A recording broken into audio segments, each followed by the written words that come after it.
Hey everyone, today I went out to Chilliwack, actually closer to Rosedale, to the Northwest Propagators, and it rained a little bit, but by the time I got up to Chilliwack I could see the storm clouds on the horizon, and yeah, it pretty much was a pretty heavy downpour. So anyway, this is just a quick video.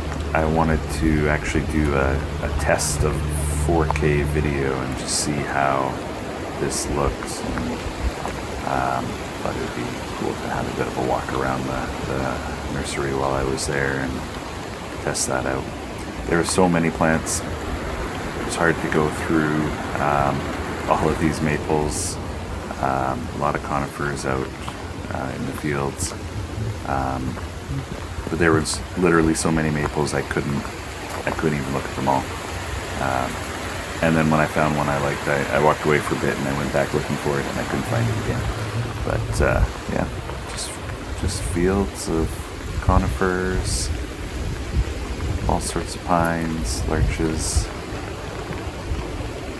and a ton of maples, all in 4K.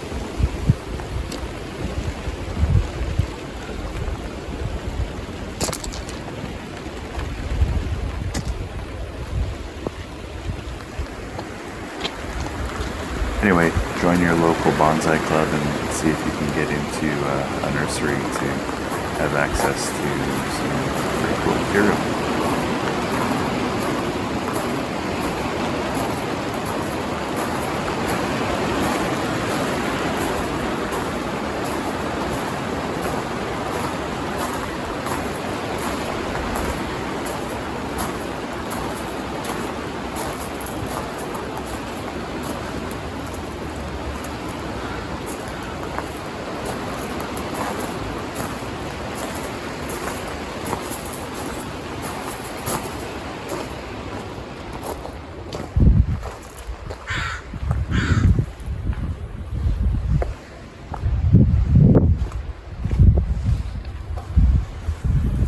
Have a great day. Bye for now.